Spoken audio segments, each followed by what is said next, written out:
Welcome home, Ninong Mayor. Bati niya kay Mayor Zandro habang nagmamano rito. Kasalukuyan silang nasa International Airport. Wala si Levi dahil may importante itong transaction kaya tsatang tauhan niya ang sumalubong sa Mayor. Lihim siyang nakokonsensya pero para sa lipunan, kailangan itong mawala at siyang dapat gumawa para walang madadamay na iba pa, katulad dati na nadamay pa si Levi. Ilang buwan lang binigay ni General sa kanya, ngayon pa lamang. May kaba na siyang naramdaman. Di tulad ng ibang misyon niya na kahit pikit mata kinakaya niya. Thank you so much, Iha. Inakbayan siya ng mayor. He looks totally recovered. Pwede na nitong muling gampanan ng tungkulin sa bayan. Hindi niya lubusang matanggap ng agenda nitong record ay may mancha rin pala. He is behind women sex exploitation at ang hawak ng USB ang makapagpapatunay ng lahat. Hindi to pwedeng makulong. He will be tortured to death. Mas mahihirapan to kaysa mga kamay niya na isang bala lamang, wala na. Are you okay, Iha? Tila nag-aalalang tanong nito. Napansin siguro na malalim siyang iniisip. Opo, Ninong. I'm totally fine. Pilit ng ngiti ang sinagot niya rito. Pinapahirapan ka ba ni Levi? Nakakatulog ka ba na maayos? Baka nangihirapan ka sa trabaho mo, Iha? No, hindi po. Masaya po ako sa trabaho ko. Sagot niya. Di siya pwedeng umalis sa pagiging bodyguard ni Levi. She needs to stay close to the Stanfords lalo na ngayong may mission siya. Dumiretso sila sa Stanford Mansion. Nang dumating nagpahinga muna ang mayor dahil pagod ito sa biyahe. Iniwan niya ang kanyang mga tauhan. Naroon na rin sa labas ng gate ang mga polis. Sino pa nga ba ang katatakutan ng mga Stanford kundi siya? Nagpaalam siya sa mga kasama niya na muling babalik sa boss niya, kay Levi. Habang nagmamaneho, tumunog ang ringtone ng kanyang cellphone. General Ruiz, wika niya. Kamusta, Valkyrie? Kamusta si Mayor? Tanong ito. Alam niyang pinapaalala lamang nito ang misyon niya. Huwag ka nang ang plastic, General. I know your intentions at huwag kang mag-alala, hindi ako nakakalimot. Diretso niyang sambit. I know, of course, what you are capable of, Valkyrie. Huwag mo sanang kalimutan ang mga biktima ni Mayor.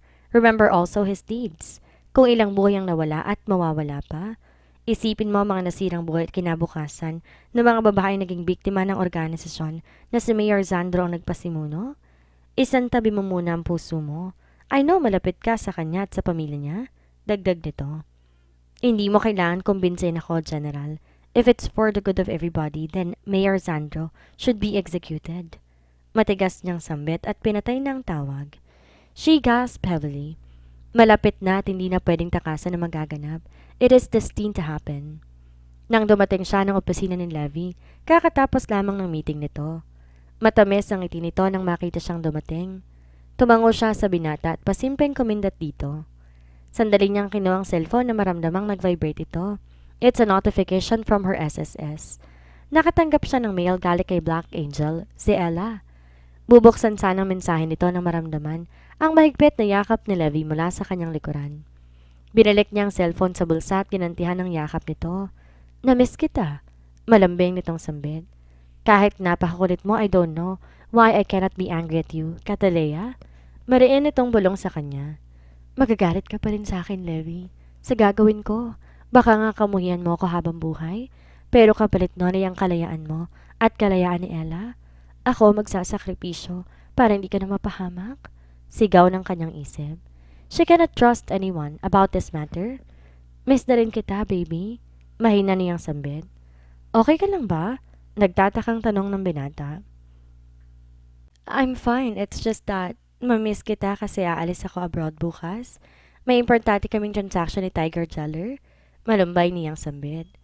Kitang-kita niya ang kalungkutan sa mukha ni Levi. Pwede bang wag ka na nang sumama? Pag susumamo nito.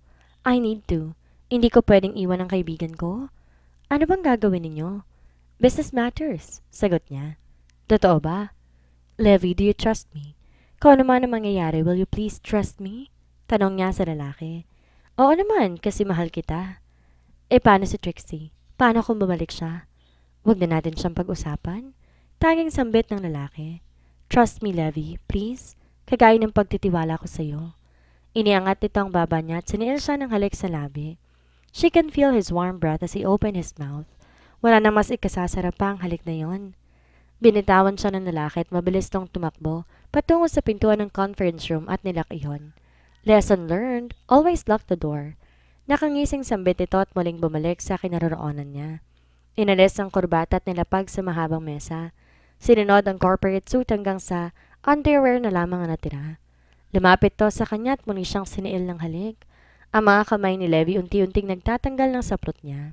Napakabilis ng kilos ng binata dahil naramdaman niyang tanging underwear na lamang din ang suot niya. Pareho silang yun na lamang suot habang naghahagkan sa loob ng conference room. Binuhat siya ng binata at pinaupo sa ibabaw ng mesa habang ito'y nakatayo at nakaharap sa kanya. Kiliti ang hatid sa kanya ng ginagawa sa kanya ni Levi. Naginit lalo ang kanyang katawan nang hawakan nito ang kanyang perlas na kahit may nakaharang pang saplot, basang-basa na. Sabik na sabik din siya sa alaga nito at alam niyang gustong-gusto na rin siyang pasukin ng binata. Tila silang dalawa sinasapian dahil sa ungol at murang pinapakawalan nila.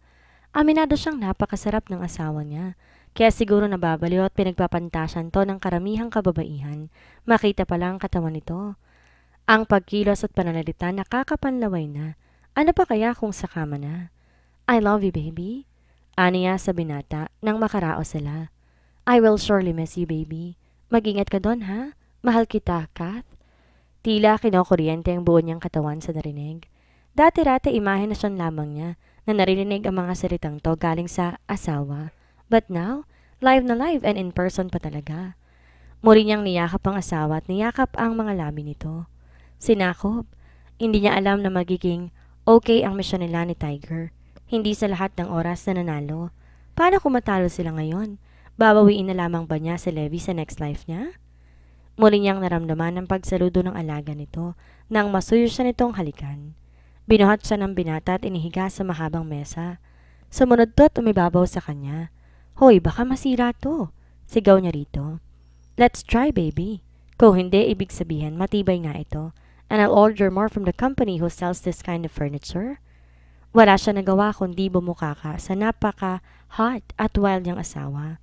Kung alam niyang may ganito pala, ka-wild, sana pinikot niya na ito ng 18 pa lamang siya. Ano ba, Levi, may kakatok? Hayaan mo sila hanggang sa mapudpud ang kamay nila. Sumimangot lamang siya sa asawa pero deep within, gustong-gusto rin naman niya ang pagiging mahilig nito. Are you listening, Kath? Iritadong tanong ni Tiger kay Cataleya. Kanina pa siya salita ng salita at pinapaliwanag sa dalaga ang misyon nila, pero tulala lamang to at nakatingin sa malayo. Ha? Anong sinasabi mo? Tanong nito sa kanya. Nagbibiro ka ba? Ano bang naiintindihan mo sa mga sinabi ko? Wala. May sinabi ka ba? Tanong ng dalaga kay Tiger. Kasalukuyan silang nasa States. May mission sila upang patumbahin ang isang corrupt official ng bansang Spain na nagbabakasyon ngayon sa lugar na to. Nakita niya ang pag-iling ni Tiger. Umupo itong muli at tahimik na lamang muna. Take a rest. Baka napagod ka sa biyahe. Inayos ang mahabang buhok at nanatiling nakatitig sa kanya. Tiger Jeller's green eyes mesmerized her. He is a black ghost as he is an expert in stealth mode. He will easily come and easily go, and easily disappears in front of the enemies in just a split of a second. Tay, kung ang misyon mo patayin ang magulang ng taong pinakamamahal mo, gagawin mo ba? Tanong niya sa halip sagutin ang tanong nito kanina. She heard him sigh in desperation. What kind of question is that? Kaya nga ikaw tinatanong ko eh. Dahil mas experience ka kaysa sa akin. Sagutin mo na lang. Saan niya? Well, depende sa sitwasyon. Kung masama ang magulang niya, I will always do what's right. Pero kapag sa totoong kumuhay, mas una pa akong papatay ni Jelay. Nakangising sambit nito. Takot to sa asawa, na reyna ng mga Amazona. Oo nga pala, kay Jelay pa lang, talo ka na. Nakangising sambit niya. Totoo naman na kung ganito katapang at kagaling na assassin, zero ang abilidad nito pagdating sa asawa. So, nasa mood ka na? Pwede bang makinig ka na sa akin? Come on, let's do this, Cataleya. $1 million mission to. Ani Tiger. They always accept international mission. Dito sila magaling. Ang kanilang team up hindi pa natatalo sa simula pa. Tiger is always good at combat skills while si Kat, sniper. Siya ang taga-cover ni Tiger lalo na't kung maraming kalaban. Yes, take 2, sagot niya. Pinaliwanag ni Tiger ang lahat ng tungkol sa misyon nila. They need to eliminate a certain Mario Esguerra at ang mga tauhan nito. Pasyal muna tayo? Sige. Pumunta sila sa isang famous park at sandaling tumambay doon. Marami naglalaki ang mga resong nakapaligid sa park. Pagkatapos silang mamasyal, kumain na muna sila sa loob ng hitang hotel and resto bar. Ngayon pa lang namimiss na niya ang kanyang asawa. Gusto niya itong yakapin at hagkan. Namimiss niya ang mainit ng mga labi. Kung pwede lang madaliin ang kanilang misyon, ginawa na niya upang makabalik na silang muli. Maganda rin pala sa hotel na to, Tay. She complimented. Ang nirentahan nilang hotel low cost lamang na malapit sa 5-star hotel ni Esguerra. Yeah, kung pupunta kami ni Jelay dito someday, dito kami magsistay for sure. Ani Tiger na walang bukang bibig kundi ang asawa. Wala silang dalang personal cellphone. Ang gamit nila ngayon mumarahing cellphone na itatapon pagkatapos ng kanilang misyon. Dala nila to kung sakaling hirap sila sa pag-contact sa isa't isa through earpiece connection. Tumayo siya at nagpaalam kay Tiger na pupunta na muna siya ng CR. Paglabas niya sa CR may nahagilap siyang figura ng isang babae. Si Trixie, ang fiancé ni Levi Nathaniel. Ex-fiancé pala dahil di na matutuloy ang kasalan dalawa. She's wearing a slim fit outfit dress. Mukhang paakyat na ito sa second floor. Maybe she is staying in this hotel or just a visitor. Sinundan niya si Trixie hanggang sa nakarating siya sa second floor at nakita tong pumasok sa isang kwarto. Kung sa bagay, mayaman ang pamilya ng babae. Kahit 1 taon pa itong manatili sa isang mamahaling hotel, kayang-kaya nitong bayaran. Lumapit siya sa pinto ng kwarto. Sinubukan niyang ipihid ang seradura at napangiti ng bumukas yon. So careless. Ani niya sa sarili. Wala ang babae sa kama. Narinig niyang pagrasa ng tubig sa bathroom. Siguradong naliligo ito. Kumuha siya ng isang camera na sinlaki ng isang botones at dinikit yon sa isang flower vase. Bago siya babalik sa Pilipinas, babalik siya sa kwarto na yon at kukunin ang hidden camera na yon. Makikimarites na muna siya sa buhay ni Trixie. Natatawa siya sa sarili. Napakaliit lamang talaga ng mundo para sa kanilang dalawa. Kung may sikreto ka, Trixie, patay ka. Parang baliw siyang humagikik ng mag-isa. Nang balikan niya si Tiger, nakakunot na naman ang noon nito sa kanya. Anyari? Tanong niya rito. Kala ko ba nag-CR ka lang? Anito.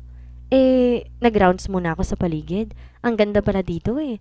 Gusto mo bang subukan muna natin ang isang kwarto nila? Tingnan natin kung matibay ang kama. Biro niya rito.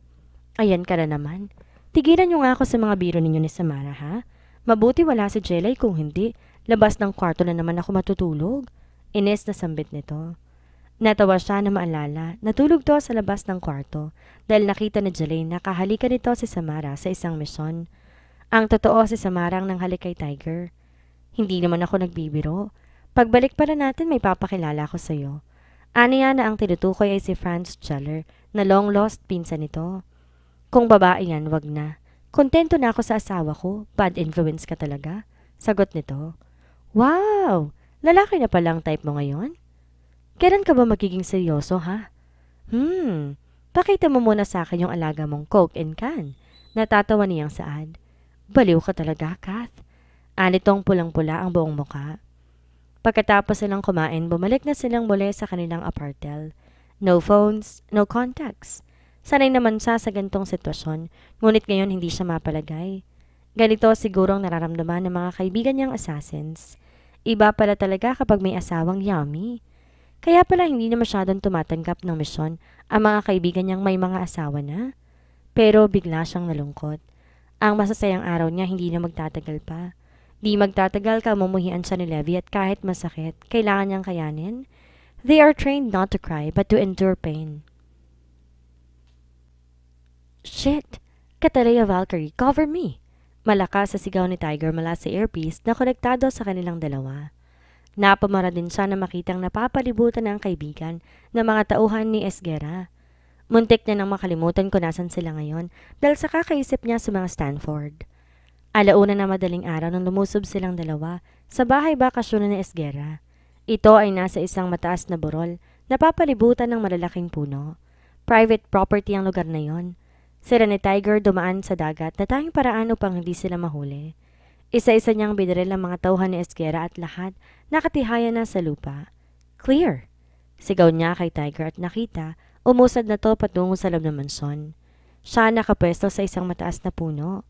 Mula sa kinaroroonan niya, kitang-kita niya, paakyat na si Tiger patungo na second floor.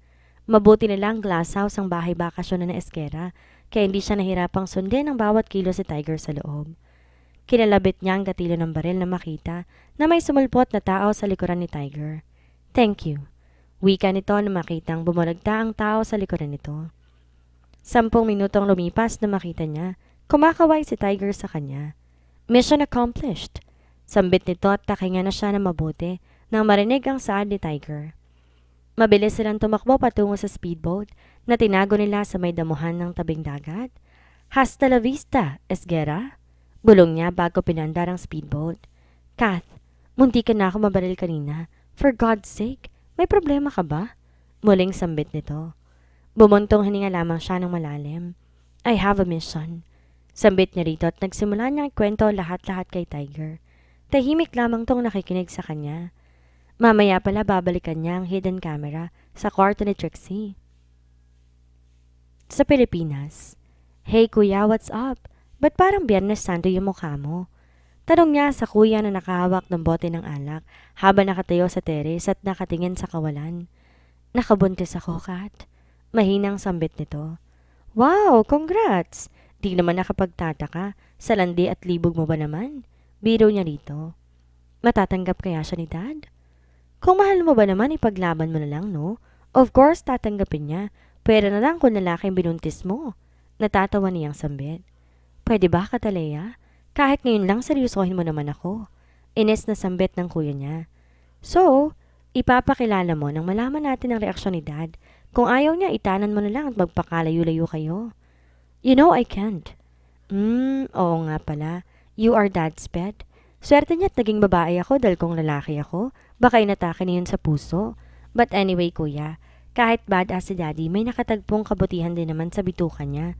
Ay, sa puso niya pala. Si Tanya. Oh God! Why oh why? I kept on warning her not to believe you, pero mas nanalong karisma mo. Isang tanong isang sagot lang ha? Mahal mo ba? Nalilito ako eh. Aba, nung ginalaw mo hindi ka nalito? Buisit ka kuya. Tinapik niya ang balikat nito at umalis na. Sa tanang buhay ng kuya niya ngayon nang to nagkaproblema sa isang babae. Bakit naman dito nag-ingat? Wala man nang bang proteksyon? Hay, kawawa naman si Tanya. Napakabata pa talaga nito. She is just 18 years old. Hindi niya rin naman masisisi ang dalagita. Kilala niya ang kuya niya at hindi rin maitatanggi. Napakagwapo. Napakahat din ang kuya niya para tanggihan ng isang babae. But Tanya is a real beauty too. Napakagandang bata, ika nga. Maputi at napakakinis ng balat nito. Kutis mayaman. Kulay berde ang mga mata at kahit na babae hindi maiiwasang humanga sa ganda at alindog ni Tanya. Naalala niya no isang araw, tawag ni Zina Lara sa kanya, asking about Tanya. Hindi niya lang to pinansin dahil napakadami rin niyang iniisip. Pumasok siya ng kwarto niya at dinihiga ang katawan sa kama. She is goddamn tired. Gustong-gusto niya nang puntahan si Levi at yakapin to, pero hinang-hinapa ang katawan niya. Matutulog na muna siya at bukas na lamang pupuntahan ng binata. Kinausap niya si Brandon, isa sa mga pinagkakatiwalaan niyang tauhan na bukas babalik siya ng Stanford Mansion at kailangan na rin itong bumalik sa agency nila. Ilang oras siyang nakatulog at pagising niya napakadilim na ng paligid. Nakaramdam siya ng gutom kahit naisipan niyang bumaba at kumain na muna. Ngunit palabas pa lamang siya nakarinig siya ng ingay ng mga bote, tila binabasag. Daan-daan siya nagdakad at sinundan kung saan galing ang ingay na yon. Nakita niya ang kuya niya nakaupo at isa-isang tinatapon ng mga bote ng alak sa pader. Magulo ang buhok nito. Gusot-gusot ang mga damit. Hey, ganyan na lang ba kuya? Wala na siya, Kath. Patay na ba? Hindi ko na siya mahanap. So, marami kang pera, edi hanapin mo. Teka, para ano? Di ba hindi mo naman mahal? Kath, mahal ko nga kaya ako nagkakaganito. I think this is my karma. So, mahal mo pala. And I think mahal ka rin niya. If you guys fuck women for pleasure, ladies get fucked for love. Don't worry kung mahal mo, mapapasayo din yan. Tinapik niya ang balikat ng kapatid. Gusto niya itong kunan ng litrato dahil first time itong naging miserable dahil lang sa babae. Deep within, nagpapasalamat na rin siya dahil nahanap na nito ang totoong love. Pero yun nga lang may kontrabida at hadlang sa pag-iibigan ng dalawa. Why can't love be fair? Bakit may mga tao ng basihan ng pag-ibig ay ang antas ng pamumuhay? Ang mahirap, di pwede sa mayayaman. That's bullshit. Ang daddy niyang galing din naman dati sa hirap, nag-iba na ang pananaw. Hanapin mo siya, Kath. Tulungan mo ako. If you are meant to be together, destiny ang gagawa ng paraan, kuya. And please naman, be a fighter, not just a lover. If you don't fight for love, then what kind of love is it? Aniya sa kuya niya. Kung makapagsalita ka, para ka nang nakaranas magkanobyo ah. May boyfriend ka na ba? Nakakunot ang noong tanong nito. Wala akong boyfriend no, pero asawa meron na. Malakas siyang natawa at biglang nagbagong itsura nito. Huwag mong kakalimutang ipakilala sa akin. Puro kakalokohan, Kataleya. Baka mamaya isa sa mga kaibigan ko nang naniligaw sa'yo. Yak! Puro pangit mga friendship mo, kuya, no? Hindi sila papasa sa standards ko. Ang type ko sa lalaki, CEO, matangkad, moreno. May nunal sa gilid ng mata at politiko ang isa sa mga magulang. Ganun, sambit niya. Tangina, si Levi ang tinutukoy mo eh. Malakas siyang humalakak at kumaway na lamang sa kuya niya. Bumaba na siya at naghanap ng makakain. Ewan ba niya sa kuya niya kung bakit ayaw talaga na makipagrelasyon siya, lalo na sa mga kaibigan nito. Ang palagi nitong sinasabi parang batang kapatid na lamang siya ng mga barakong yon. Kung alam lamang ng kuya niya tungkol sa secret marriage nila ni Levi, tiyak na dodoble pa ang iisipin nito. Baby, bulong niya sa tenga ni Levi. Natutulog pa ito nang dumating siya ng Stanford Mansion. Nakalak ang pintuan ng kwarto ng binata, ngunit dahil sa abilidad niya nagawa niyang buksan ng walang kahirap-hirap. Ikatlong beses na siyang bumulong sa tenga ng asawa, pero parang bato pala ito kung matulog. Hinila niya ang kumot itong nakatakip sa buo nitong katawan at napatili siya na makita ang kahubdan ng binata. Nakatutok lang ang mga mata niya sa nakatayong alaga nito na kahit nakatago sa underwear, kitang-kita pa rin. Sunod-sunod siyang napalunok kahit walang laway sa lalamunan. Parang pagkain na nakaharap sa kanya. Tumayo ulit siya at naghubad hanggang undies na lang ang natira sa katawan niya. Na-miss niya ito at ipokrita siya kung magpapakipot pa siya. Hindi siya isang babaeng bukid na pakipot at mahinhin. Tumabi siya sa asawa at niyakap ang hubad din itong katawan. He moaned while she played on his chest with her tongue. Dumilat to at napahawak sa kanyang buhok na makita ang hubad niyang katawan. Baby, nandito ka na pala. You missed me? Mahina nitong sambit habang siya patuloy na niyayakap ito. Napangiti siya kapag nakikita ang binata na natutuwa dahil sa pagraromansa niya sa katawan nito. His skin smells so good and yummy. Parang kending masarap sipsipin hanggang matunaw ito. Yeah, I miss you so much, baby. And this big huge thing in the middle of your thighs?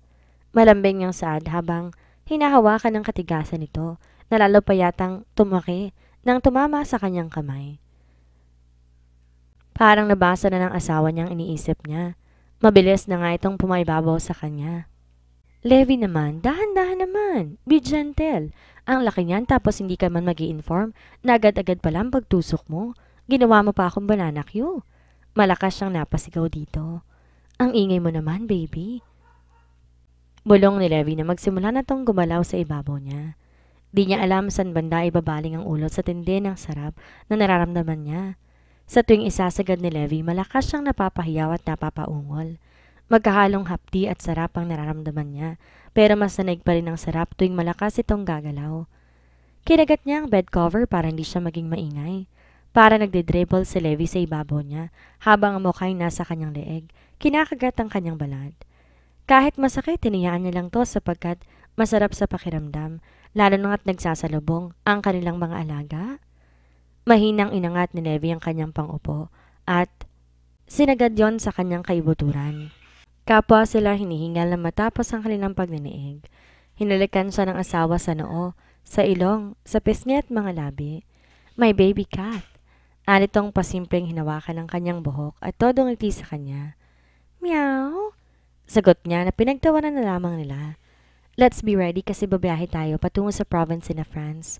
Susunduin niyo tayo dito para sabay tayong bumiyahe sa province nila. Tumayo ito at takmang papasok sa loob ng restroom. Anong meron? Birthday bukas ni France at nag-request ng mama niya na doon ipagdiwang. Oo nga pala. Nabanggit nga pala sa kanya ni France ang tungkol sa province nila. Gusto niya rin makita ang kanilaka na isang mahirap na jeweler. Ilang oras nang lumipas nang dumating na si France at ang mga tauhan nitong polis. Nakapag-impaka na rin sila ni Levi dahil matutulog pala sila sa probinsya ni na France. 3 kotse ang dadalhin nila. Una ang kotse ng mga pulis. Silang 3 ni na Franz sa gitna at sa hulihan naman ang taga-agency ni Catalea. May 2 motorsiklo rin ng mga pulis na nasa pinakaunahan at sinisiguradong walang problema o kahina-hinalang mga tao sa paligid. Aalis sana sila sa manson na may isang itim na motorsiklo ang pumarada sa tapat ng Stanford Mansion. Tinanggal nito ang helmet na makita, biglang lumapit ang mga kapulisan. "Hey, mga pogi, relax lang kayo. Ako lang to, no?" Nakatias sa magkabilang kamay na sambit ni Samara. Dito kilala ng mga pulis because Samara is an FBI agent in New York and at the same time an assassin. Pero nakalive to ngayon sa pagiging NBI at ewan niya kung bakit di pa ito bumabalik sa New York. "Samara, napadalaw ka ata?" Tanong niya rito. "Di mo talaga sinasagot ang phone mo, kaninang umaga pa ako tawag ng tawag sa iyo eh." Makahulog ang sambit nito. "Ano bang sadya mo?" Tanong niya rito. "Hi Levi, hi Franz, did you miss me?" Sa halip sagutin siya, lumapit to sa loob ng sasakyan kung saan doon si Franz at Levi. "At bakit naman kita mamimiss? Ano bang espesyal sa'yo at mamimiss talaga kita?" Seryosong sambit ni Franz. Mainit agad ang dugo sa kaibigan niya. "Ay, grabe siya oh. Usapang espesyal ba? Well, espesyal ang 2 kong monay at napaka-espesyal ng aking nag-iisang bibingka. Gusto mong tikman? Free taste lang." Ani Samarang tinuro ang 2 dibdib at ang perlas ng silanganan sa gitna ng magkabilang hita. "Ano bang sadya mo rito? May pupuntan kaming mas importante kaysa sayo." Buwaba si Samara sa motor at sinuot ang bag sa likod. "Well, birthday mo bukas, diba? Hindi ako po pwedeng mawala dahil ako maghihiwa ng cake mo." Sambit nito at mas nauna pang sumakay sa kotse kaysa sa kanya. "Hi, Daddy Levi. Sasama ako. I invited me, myself, and I." Umiling na lamang siya sa ginawa nito. San kaya nito nakuha ang chismis na magbe-birthday si Franz? Pinasok niya ang motor nito sa loob ng manson at nang masigurong wala nang nakalimutan, pumasok siya at tumupo sa likod ng sasakyan katabi si Levi.